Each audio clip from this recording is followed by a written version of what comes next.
Kembali bersama kami, pemirsa. Direktur Utama BPJS Kesehatan, Ali Gufron Mukti, memberikan sinyal kenaikan iuran BPJS Kesehatan untuk kelas 1 dan kelas 2 pada 2025 mendatang. Gufron mengungkapkan potensi kenaikan seiring dengan kelas rawat inap standar yang mulai berlaku Juni 2024.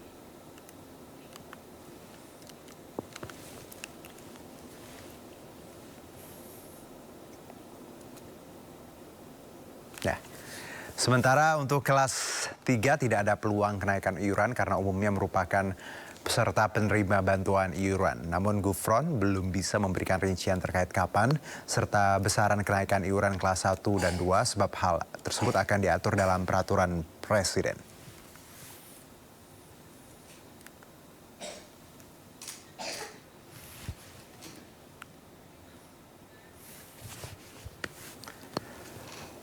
Presiden Jokowi telah menghapus sistem kelas di BPJS Kesehatan diganti dengan kelas rawat inap standar atau KRIS yang mulai berlaku Juni 2025. Saat ini pemerintah tengah menggodok terkait besaran iuran dan manfaat yang akan dibebankan dan diterima oleh peserta BPJS.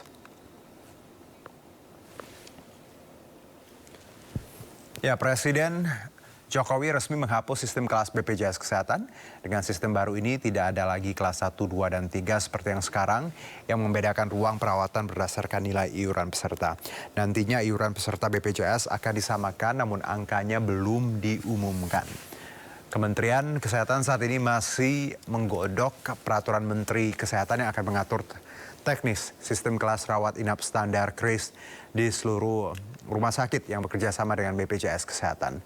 Sementara itu Menteri Kesehatan Budi Gunadisadikin mengatakan kebijakan baru ini akan meningkatkan kualitas pelayanan kesehatan. Ya, ini karena perpresnya baru ditandatangani ya, untuk langkah selanjutnya kan memang kita harus melakukan revisi ya terhadap beberapa peraturan Menteri Kesehatan, termasuk juga penetapan iuran mengenai BPJS ini. Karena kita harus menghitung juga manfaat apa setelah penerapan kelas rawat inap standar ini, nanti benefitnya itu seperti apa. Standarnya disasar dan kualitasnya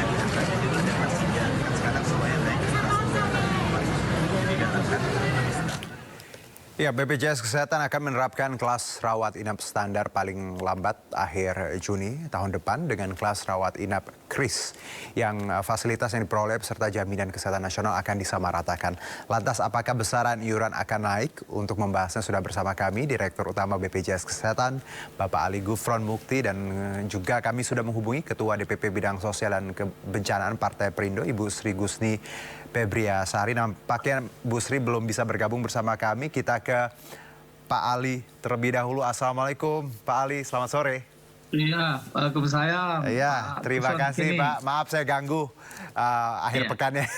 Pak Ali, ini ada informasi terkait kenaikan dan tadi disebutkan bahwa ini proses transisi dari kelas 1, 2, 3 menjadi KRIS ya. Dan ini semangatnya memberikan pelayanan yang setara. Boleh dijelaskan Pak sedikit tentang wacana ini? Iya, kalau tentang kelas rawat inap standar itu di dalam Perpres 59 itu kan semacam kriteria minimum ya. Artinya kalau lebih tentunya kan bisa ya, karena itu minimum. Nah, kita tidak ke sana, tetapi yang jelas itu bahwa BPJS tentu bukan satu institusi yang akan menetapkan mengenai tarif ya.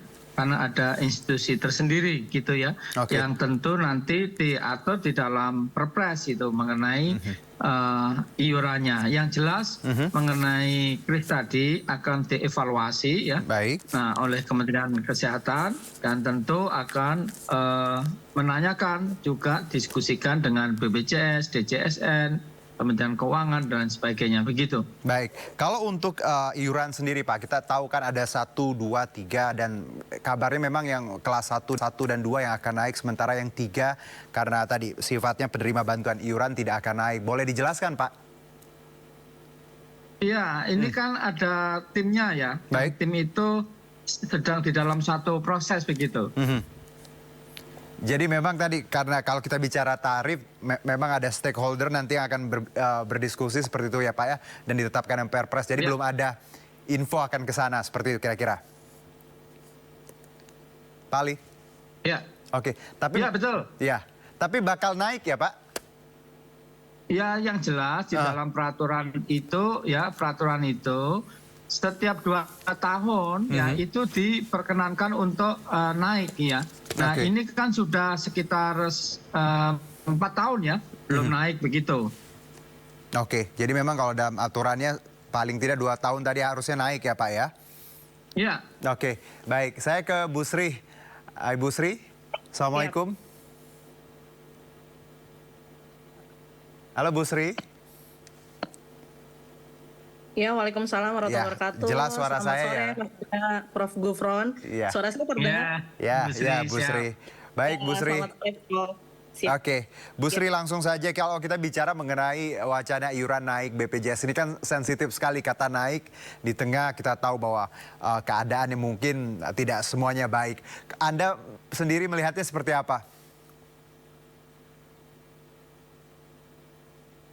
Bu Sri? Ya, ya, siap. Ya, terima kasih Mas Juno. Mohon maaf Mas Juno, Prof. Gufron baru bisa tersambung ya, tadi ada kendala teknis. Jadi yang jelas memang kalau kita menyikapi kan sebenarnya ini adalah mungkin tadi saya dengar terakhir ya Prof. Gufron menyampaikan bahwa terkait iuran ini kan masih dalam tahap pembahasan ya Prof ya dengan pihak-pihak terkait. Nah, yang jelas kami menyikapi dengan adanya peraturan pemerintah ya, peraturan presiden terkait dengan kelas rawat inap ini. Yang jelas kami sebenarnya secara umum kami itu mendukung adanya perbaikan layanan yang diterima oleh peserta BPJS yang dalam hal ini memang sebelumnya yang kami ketahui ya Prof. Gufron mohon dibenarkan jika salah bahwa memang dalam Perpres sebelumnya itu belum diatur terkait standar minimum untuk layanan kelas rawat inap peserta BPJS Kesehatan ini. Dan kami memahami bahwa adanya Perpres ini memang untuk agar bisa peserta JKN ini mendapatkan layanan yang memang setara, sesuai dengan pasal 2 dan 19 ayat 1 Undang-Undang SJSN yang berbunyi bahwa sistem jaminan sosial nasional harus diselenggarakan berdasarkan asas kemanusiaan, asas manfaat dan asas keadilan sosial.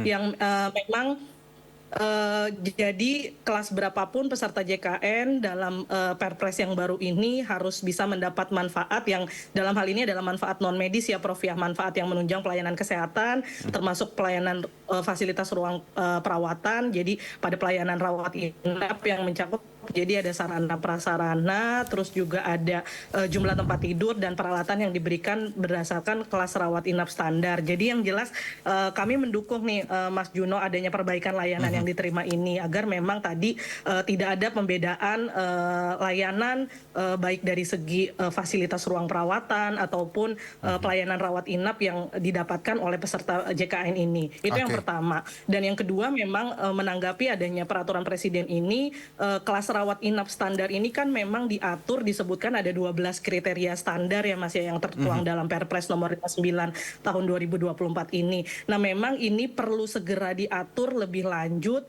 terkait bentuk kriteria dan penerapannya melalui peraturan menteri yang memang hari ini sama-sama kita tunggu ya Prof. Gufron. Jadi memang dalam hal ini juga kami menekankan bahwa pemerintah perlu mempertimbangkan kemampuan rumah sakit, khususnya kan dalam hal ini ada rumah sakit swasta dan rumah sakit pemerintah juga ya.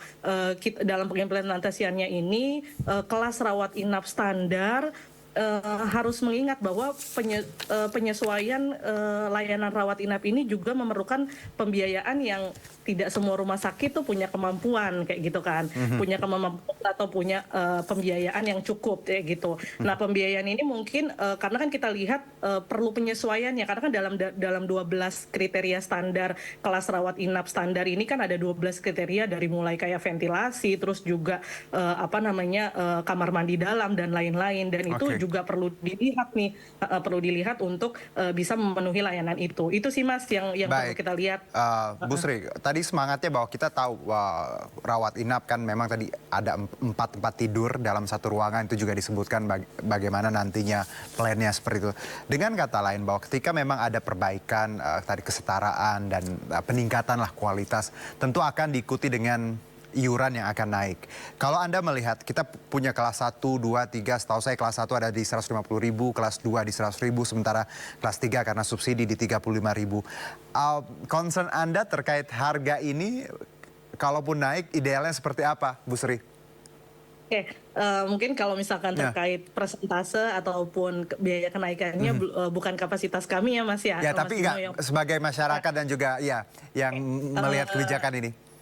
Siap. Kalau kami sih Mas ya dari Partai Perindo ini melihat bahwa dan mendorong untuk benar-benar pemerintah atau pihak stakeholder terkait benar-benar mengkaji besaran iuran yang memang pada akhirnya poin kita adalah tidak memberatkan bagi para peserta kayak gitu ya Mas ya. Kalau hari ini kita ada 35.000 untuk kelas 3, terus 100.000 kelas 2 dan kelas 1 di angka 150.000, ini benar-benar harus semuanya pihak-pihak terkait, dalam hal ini mungkin ada DJSN, terus ada BPJS Kesehatan, ada Kementerian Kesehatan dan Kementerian Keuangan ya, benar-benar mengkaji itu karena dan kita juga mendorong untuk agar adanya transparansi dan akuntabilitas nih dari tata kelola keuangan BPJS yang ada hari ini ya gitu, karena jangan sampai nanti pada akhirnya yang pertama kita tetap standnya jangan sampai memberatkan masyarakat yang pada hari ini kan kita besarannya ya ada PBI kan memang tadi ada subsidi juga dari 42.000 ke 35.000 kayak gitu Mas. Jadi yang jelas ini perlu duduk bareng dan benar-benar dihitung secara tepat kayak gitu dan pada akhirnya ya tadi tidak memberatkan masyarakat sebagai pihak yang menjadi peserta BPJS ini. Oke, baik. Saya ke Pak Ali lagi. Menarik bahwa kita tadi semangatnya tidak ingin memberatkan, tapi tentunya ketika ada perbaikan akan ada sedikit mungkin kenaikan. Nah, untuk Anda sendiri Pak, walaupun tadi Anda berkali-kali menyebutkan bahwa peraturan masih digodok, semuanya masih didiskusikan dengan para stakeholder. Tapi kalau kita bicara angka Pak, apakah nanti tidak akan, tentunya tidak ada single tarif, jadi tiap kelas beda-beda iurannya, tapi terutama untuk yang PBI kelas 3 pasti akan lebih ringan, seperti itu Pak? Enggak begitu. Tadi kan disampaikan kelas dihapus. Apa memang dihapus? Kok sekarang Anda bilang kelas-kelas gitu? Iya. Tidak. Nah, ya. Jadi boleh dijelaskan Pak, sebenarnya kelas dihapus atau tidak atau seperti apa? Enggak, saya kira kelas enggak dihapus. Oke. Iya. Saya kira masih ada itu di rumah sakit itu ada kelas ya kelas standar ada dengan 12 kriteria itu ya. Tentu masih ada kelas 1 ya ada VIP, saya kira masih itu. Seperti itu. Jadi tentu yang paling penting sebetulnya public private partnership, jadi kerjasama antara swasta dan pemerintah di dalam pembiayaan ya kesehatan, pembiayaan keseluruhan sekarang ini sudah sekitar 600 triliun ya, lebih bahkan ya. Nah itu BPJS membiayai kurang lebih ya tahun depan itu sekitar 200 triliun ya. Nah itu tentu yang orang-orang menengah atas ya ini diharapkan kan juga berpartisipasi gitu untuk membiayai yang 600 triliun apalagi yang keluar negeri kayak gitu. Nah tentu kalau tadi disampaikan oleh Bu Sri mengenai 35.000 itu aslinya iurannya itu 42.000, yang 7.000 disubsidi ya. Betul. Disubsidi oleh pemerintah, tapi cost-nya biayanya itu iurannya itu 42.000 begitu. Begitu, itu yang kelas 3 ya. Yang betul yang kelas 2 tadi 100, kelas 1 150.000 itu sampai sekarang seperti itu. Oke, itu yang saya maksudnya Pak Ali, bahwa kelas 1, 2, 3 itu kalaupun akan naik, apakah kelas 3 tadi punya pertimbangan khusus karena tadi memang PBI kan Pak? Ya, jadi kalau ya kelas 3 sekarang ini kan 35.000 dari katakanlah PBPU peserta bukan penerima upah disubsidi yang 7.000 antara pemerintah pusat dan pemerintah daerah begitu. Jadi aslinya itu adalah tarifnya itu 42.000 begitu yang PBI tadi ya, atau bukan PBI yang kelas katakanlah peserta bukan penerima upah yang membayar itu sebetulnya meski dia bayar 35.000 tapi sebetulnya tarifnya itu adalah iurannya itu adalah 42.000 gitu. Oke. Termasuk yang PBI ya. PBI sebetulnya 42.000 gitu. Iya, baik, baik. Berarti dengan kata lain kalau kita bicara harga, angka belum ada ya Pak ya. Ketetapan seperti apa masih digodok seperti itu Belum, kira-kira. masih digodok karena Oke. di dalam Perpres ini kan harus ada ini Pak, istilahnya ada yang memiliki kewenangan ya. Oke. Untuk mengajukan gitu, memperkasai lah gitu, kementerian atau lembaga gitu. Baik, pasti akan naik tapi belum tahu angkanya seperti apa. Tapi tadi semangatnya semoga tidak memberatkan ya Pak ya. Nah, kalau bicara Iya, mengenai... itu harus dikaji Pak. Iya, baik. Pak Ali, kalau bicara mengenai tadi, Bu Sri juga menyebutkan bagaimana fasilitas. Ini kan ada 12 kriteria untuk pihak rumah sakit yang harus dipenuhi Minimal ketika... ya? Iya, minimal 12 itu. Bagaimana Anda melihat ya infrastruktur rumah sakit kita terkait dengan wacana kris ini? Iya, tentu rumah sakit bisa ditanya di teman-teman rumah sakit. Kan ada asosiasinya, ada Persi, ada Arsada, ada ARSI, Asosiasi Rumah Sakit Swasta Indonesia, dan lain sebagainya. Itu banyak sekali. Oke, tapi dari pandangan Anda, siap tidak sih Pak kalau kita lihat? Loh, justru itu, kalau siap apa tidak kan mereka yang punya rumah sakit gitu. Nah, oke, baik. Ke Bu Sri, Bu Sri. Nampaknya, nah, kalau kita bicara tadi, Anda menyebutkan infrastruktur ya, rumah sakit 12 kriteria yang harus dipenuhi pihak rumah sakit. Kalau dari gambaran yang kita dapatkan di lapangan saat ini, apakah ini juga PR yang cukup berat Bu Sri? Kalau kita lihat bagaimana sebenarnya kan tiap rumah sakit harus bisa memenuhi 12 kriteria termasuk ruang rawat inap, toilet di dalam ruangan, ventilasi seperti itu. Apakah Anda optimis di sini, Bu Sri?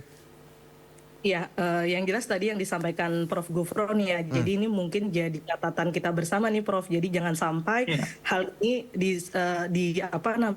diserahkan secara bebas aja nih. Oh, bagaimana pihak rumah sakit nih kesiapan. Jadi pemerintah juga dalam ini harus bisa mengakomodir, duduk bareng dengan stakeholder, karena kan walau bagaimanapun rumah sakit bukan pemerintah aja ya, tapi ada rumah sakit swasta yang memang ketika akhirnya kelas rawat inap standar ini nanti mulai diberlakukan di Juni 2025, ini tidak membutuhkan pembiayaan yang tidak kecil kayak gitu. Karena balik lagi rumah sakit perlu melakukan berbagai penyesuaian yang tadi dari segi infrastruktur, sarana prasarana, terus juga terkait bukan hanya itu aja Mas Juno, dan jadi juga terkait pemenuhan SDM yang sesuai standar. Nah, kita kan kemudian kita punya PR besar juga nih, bahwa pemenuhan nakes yang sesuai standar ini aja kalau hari ini kita lihat ada disparitas yang sangat tinggi ya. Kita jangan lihat di Jakarta aja, tapi wilayah Indonesia luas ini ada daerah 3T yang terkait distribusi nakesnya aja itu masih juga jadi PR. Jadi mungkin ini jadi dengan adanya Perpres ini jadi momentum juga yang harus dilihat, transformasi terkait layanan kesehatan ini dilihat secara keseluruhan gitu, bahwa realitanya di masyarakat ini ketika nantinya rawat inap standar ini yang memang ini jadi harapan kita bersama ya, dan kami sangat sepakat dengan adanya kelas rawat inap standar ini benar-benar jadi momentum untuk pemerintah juga dengan beserta stakeholder untuk menghadapi isu yang disparitas terkait tenaga kesehatan yang ada di daerah wilayah, terutama di wilayah 3T ya, terdepan, terluar, dan tertinggal di Indonesia. Mungkin itu Prof. Gufron jadi titipan kami ya kami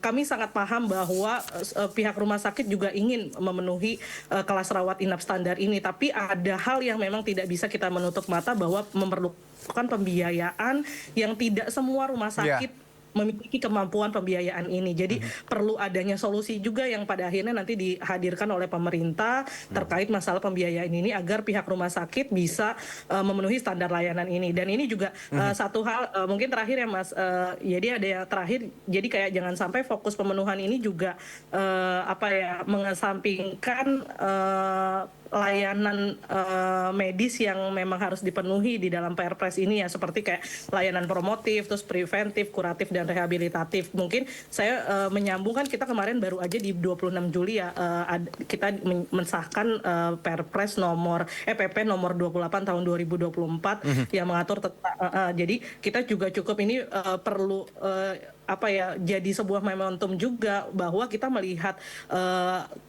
pelayanan kesehatan ini kan sebagai paradigma sehat ya Prof. Gufron ya, bahwa kita menekankan bahwa dengan kemarin disahkan PP nomor 28 tahun 2024 mengatur misalkan contoh mengatur tentang pembatasan minuman berpemanis dalam kemasan, terus juga pengaturan tentang rokok ketengan. Nah, kita melihat ini sebuah upaya dari pemerintah yang memang melihat kesehatan ini adalah sebuah bukan hanya untuk terfokus pada mengobati, karena akan mungkin kita melihat ya jangan sampai dengan kelas rawat inap standar ini ketika kita hanya berfokus kepada pengobatan orang sakit, nah kita nggak mau nih mengulang Prof. Gufron ya di 2018 Iya, kan. betul sekali. Ya, di 2018 ini kan yang seperti kita ketahui bahwa BPJS ini defisit kayak gitu pemasukannya, yang pengetahuan saya 60 triliun, pembiayaannya tuh 68 triliun, dan itu karena besarnya pembiayaan penyakit katastropik yang dalam hal ini contohnya penyakit-penyakit ginjal yang memang ini jadi perhatian pemerintah untuk bisa bagaimana kebijakan-kebijakan yang dihadirkan hari ini yang contohnya dengan PP nomor 28 tahun 2024 ini untuk bisa menekan turunnya angka-angka penyakit katastropik tadi, sehingga beban pembiayaan kesehatan ini juga tidak semakin besar dan membuat tadi balik lagi iurannya semakin besar, akhirnya pada membebankan masyarakat umum kayak gitu. Mungkin gitu Mas Juno, Prof. Gufron. Menarik Bu Sri, bahwa jadi harusnya tadi semangatnya kita linear dengan pencegahan ya, preventif ya. Jangan nunggu sakit tapi harus sehat seperti itu. Dan ini kaitannya dengan BPJS tentunya. Kalau banyak yang sakit juga BPJS juga akan repot. Satu mungkin Pak Ali, apa yang ingin Anda sampaikan mungkin untuk masyarakat yang masih tadi bertanya-tanya bahwa wacana kenaikan dan hal-hal apa yang harus kita pahami untuk saat ini Pak Ali? Silakan. Yang kita pahami bahwa kesehatan itu mahal ya. Baik. Salah kalau kesehatan itu murah. Kesehatan, maka setiap orang Indonesia harus berperilaku sehat, mencegah tadi untuk tidak jatuh sakit, olahraga yang cukup, kurangi rokok, kurangi gula, kurangi nasi ya, olahraga yang cukup ya, dan cek keaktifannya BPJS. BPJS itu di sisi demand side ya, yang kita diskusikan itu adalah supply side, dan itu bukan wilayahnya BPJS sebetulnya ya. BPJS itu ini orang yang sulit membedakan. BPJS itu di demand side itu pun UKP ya, upaya kesehatan perorangan, bukan UKM ya, bukan upaya kesehatan masyarakat. Ini yang perlu dipahami. Begitu. Jadi cek keaktifannya menjadi peserta JKN atau tidak. Nah, kalau tidak harus segera dicek, dan kita bersyukur karena kemarin ISA International Social Security Association anggotanya 162 negara mengapresiasi Indonesia untuk USC Award karena Indonesia telah mencapai 98% ya, tetapi ada yang beberapa orang kemudian mulai tidak begitu concern, kemudian nunggak atau kemampuannya tadi menjadi permasalahan, sehingga penaikan iuran tentu betul tadi ya harus didiskusikan di publik ya, siapa yang harus kemudian naik, siapa yang tidak, dan lain sebagainya. Jadi partisipasi debat publik perlu. Demikian.